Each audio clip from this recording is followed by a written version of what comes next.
Sudah jatuh, tertimpa tangga pula. Pepatah usang ini dialami Tana Yuda, calon legislatif DPR RI daerah pemilihan 2 pada pemilu legislatif tahun 2009 lalu.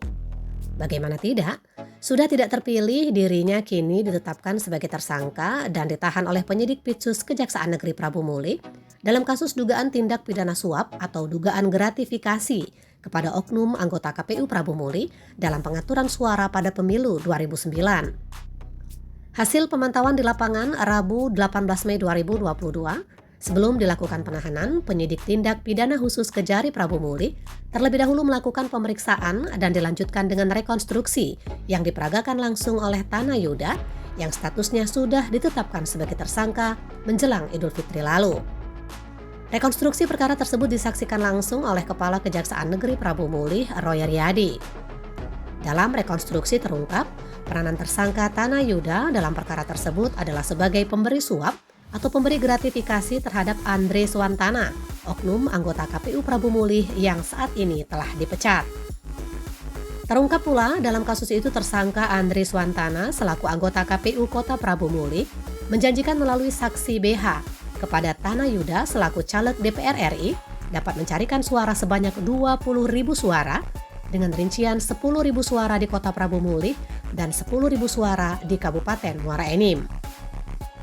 Saat itu Andre Swantana menghargai satu suara sebesar Rp20.000 sehingga totalnya mencapai Rp400 juta. Namun ketika itu Tana Yuda hanya menyanggupi memberi uang sebesar Rp350 juta. Setelah dilakukan negosiasi, akhirnya kedua pihak sepakat. Selanjutnya Tana Yuda memberikan uang tersebut kepada Andre Swantana melalui saksi BH yang diserahkan melalui saksi DN, adik Andre Swantana. Kepala Kejaksaan Negeri Prabu Muli, Roy Riyadi, melalui Kasih Intel Anjasra Karya menegaskan pihaknya langsung melakukan penahanan terhadap tersangka Tana Yuda.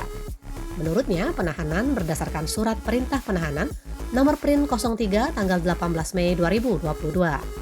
Tersangka ditahan selama 22 hari ke depan sejak hari itu. Ditambahkannya peran dari tersangka sebagai penyuap.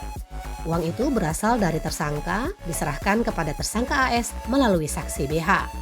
Lebih lanjut, Anjasra menuturkan tersangka disangkakan pasal 5 ayat 1 huruf A atau pasal 13 Undang-Undang Nomor 31 Tahun 1999 atau Undang-Undang tentang Pemberantasan Tindak Pidana Korupsi. Prabu Agustiawan melaporkan dari Kota Prabu Muli.